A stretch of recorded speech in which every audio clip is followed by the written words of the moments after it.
దయ్యాలు వేదాలు వల్లించినట్లున్నాయి. ముమ్మాటికి రేవంత్ రెడ్డి గవర్నమెంట్ కాంగ్రెస్ పార్టీ ప్రజా కోర్టులో బీసీలకు చేస్తున్నటువంటి ద్రోహానికి శిక్షకు గురి కావాల్సి వస్తుందనేటువంటి హెచ్చరిక చేస్తూ ఉన్నాం.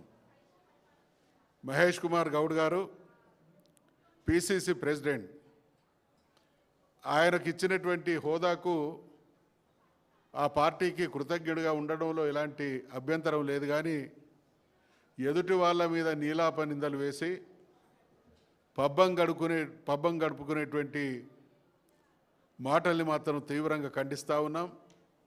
ఈ అతి విధేయత ఎవరి ప్రయోజనం కోసం మహేష్ కుమార్ గౌడ్ బీఆర్ఎస్ మీద ఇటువంటి నిందలు వేస్తూ ఉన్నాడు? నిజంగా బీసీల ప్రయోజనాల పట్ల మహేష్ కుమార్ గౌడ్ గారికి అవగాహన ఉన్నా, చిత్తశుద్ధి ఉన్నా తక్షణమే ఆయన నిలదీయాల్సింది రేవంత్ రెడ్డి ప్రభుత్వాన్ని. కారణం, రకరకాల మిషలతో బీసీలకు ద్రోహం చేస్తూ ఒక గందరగోళ పరిస్థితిని ఈ రాష్ట్రంలో కొనసాగుతున్నది అనంటే దానికి బాధ్యత వహించాల్సింది కాంగ్రెస్ పార్టీ, కాంగ్రెస్ ప్రభుత్వం, రేవంత్ రెడ్డి గారి నాయకత్వం. బీఆర్ఎస్ పార్టీ చిత్తశుద్ధిని లేదా బీఆర్ఎస్ పార్టీకి కితాబు ఇవ్వాల్సినటువంటి వ్యక్తి మహేష్ కుమార్ గౌడ్ గారు కాదు. గతంలో నేను స్పీకర్ అయినటువంటి తొలినాళ్లలోనే ఈ దేశంలో కాంగ్రెస్ పాలన చరిత్ర యావత్తు తెలంగాణ బీసీలకు ద్రోహం చేసింది. కాబట్టి కేసీఆర్ గారు ముఖ్యమంత్రి అయినటువంటి తొలినాళ్లలోనే రాజ్యాధికారంలో బీసీలకు అవకాశం వాటా దక్కాలి, బీసీలకు చట్టసభల్లో ప్రాతినిధ్యం దక్కాలి అనేటువంటి ఉద్దేశంతో నేను స్పీకర్గా కొనసాగినటువంటి తొలినాళ్లలోనే 33% రిజర్వేషన్లు బీసీలకు చట్టసభల్లో అమలు చేయాలనేటువంటి తీర్మానాన్ని పంపించినటువంటి రాష్ట్రం, చరిత్ర బీఆర్ఎస్ పార్టీ సొంతం. కేసీఆర్ గారి సమర్థ నాయకత్వానికి బీసీలను ఏ రకంగా రాజకీయాల్లో వారికి ప్రోత్సాహాన్ని ఇచ్చిండు, ఏ స్థాయిలో పెంచిండు అనడానికి మీ అందరికీ తెలిసినటువంటి అనేక సాక్ష్యాలు ఉన్నాయి. ఒకే ఒక్క శాసనసభ్యుడినైనటువంటి నేను మా సామాజిక వర్గం నుండి గతంలో శాసనసభ్యులు అయినటువంటి చరిత్ర లేనటువంటి ఈ ప్రాంతంలో, ఈ రాష్ట్రంలో మొదటి స్పీకర్ని చేసినటువంటి గౌరవం, ఘనత బీఆర్ఎస్ పార్టీది, కేసీఆర్ గారి నాయకత్వానికే చెల్లుతుంది. నాతో పాటు రాజ్యాంగబద్ధమైనటువంటి పోస్టులు, అది గతంలో నేను స్వామిగౌడ్ గారు ఉన్నా, ఈరోజు కూడా మేము అధికారంలో లేం, ప్రధాన ప్రతిపక్షంగా ఉన్నాం.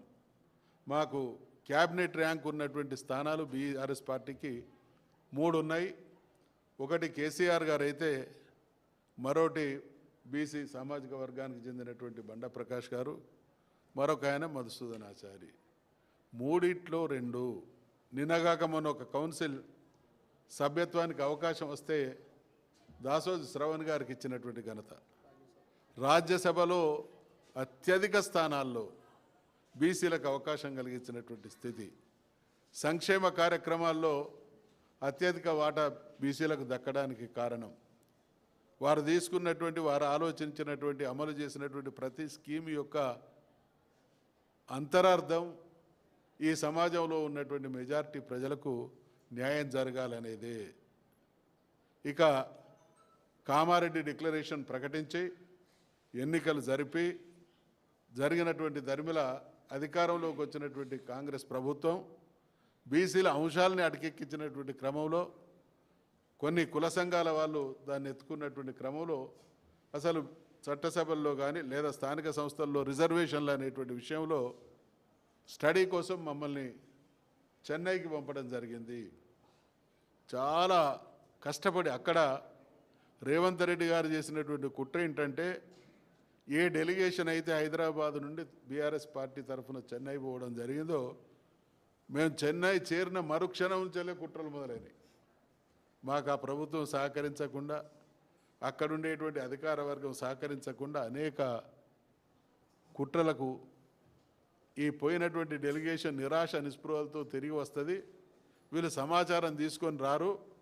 మేము మసిబూసి మారేడుగాయ చేసేటువంటి మా ప్రయత్నానికి ఎవరు కూడా మరి సహేతుకమైనటువంటి రీజన్తో అడ్డు చెప్పలేరు అనేటువంటి దుర్మార్గానికి ఒడిగడితే మేమందరం మొక్కవోని ఆత్మవిశ్వాసంతో అక్కడ ఉన్నటువంటి బీసీ ఉద్యమాన్ని గతంలో నడిపినటువంటి వాళ్ళను, అక్కడ రిటైర్డ్ ఆఫీసర్లను అందరినీ కూడా కలిసి సమగ్రమైనటువంటి సమాచారం సేకరించి ఆనాడున్నటువంటి జయలలిత గారి గవర్నమెంటు, ఆనాడున్నటువంటి తమిళ సమాజం స్పందించినటువంటి ముక్త కంఠంతో ఒకానొక సందర్భంలో మీరు కనుక మాకు న్యాయం, సామాజిక న్యాయానికి భారత ప్రభుత్వం సహకరించకుంటే, మా న్యాయసమ్మతమైనటువంటి డిమాండ్ను అంగీకరించుకుంటే మేము ప్రత్యేక దేశాని కోసం కూడా కొట్లాడడానికి వెనుకాడం అనేటువంటి హెచ్చరిక చేసినటువంటి దరిమిల భారత ప్రభుత్వం తల ఒగ్గి 9th షెడ్యూల్లో చేర్చినటువంటి విషయాన్ని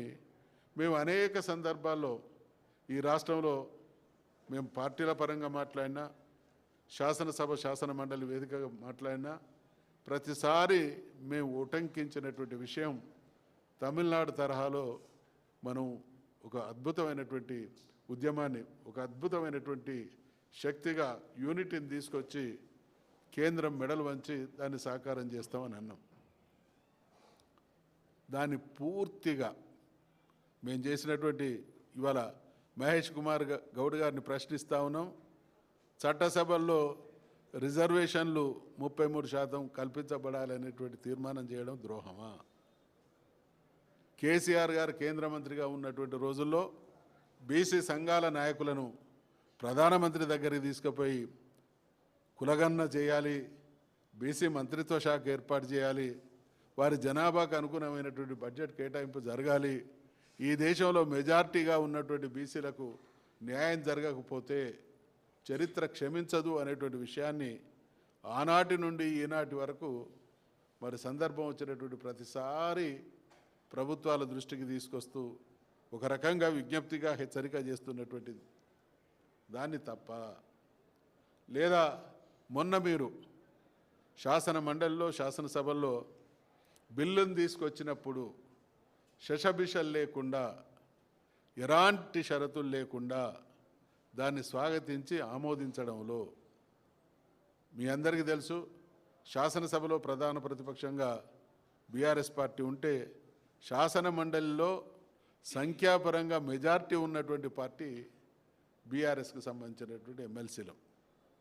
మేము కూడా శాసనసభలో ఏ రకంగానైతే మా పార్టీ మద్దతు ప్రకటించిందో అదే రకంగా ప్రకటిస్తూ అనేక సూచనలు చేయడం జరిగింది. ఢిల్లీ స్థాయిలో ఒత్తిడి తీసుకురావాలి, డెలిగేషన్ని తీసుకుపోయి ఢిల్లీలో బైఠాయించాలి, ఆ దిశగా మీరు చేసేటువంటి ప్రతి ప్రయత్నానికి మేము సహకరిస్తామనేటువంటి చక్కటి సూచనలు చేస్తే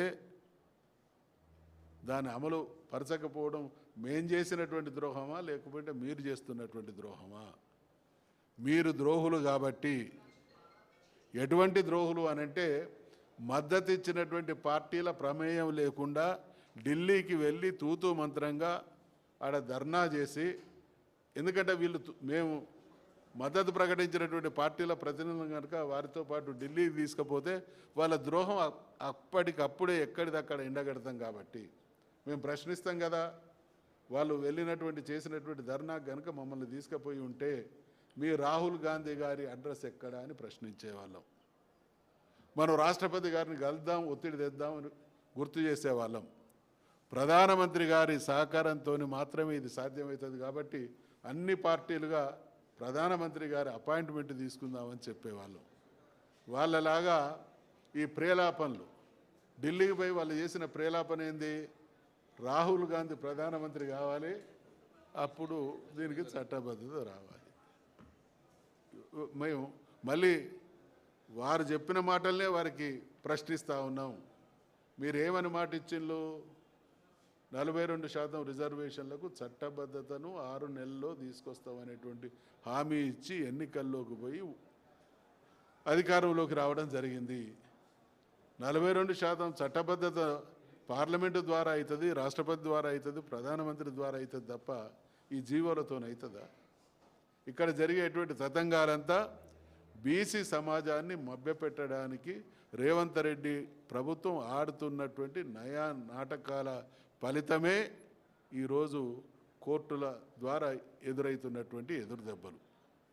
ఇక్కడ గతంలో అనేక సందర్భాల్లో ఈ విషయంలో కోర్టులు, సుప్రీంకోర్టులు, హైకోర్టులు మనందరికీ కూడా తెలుసు.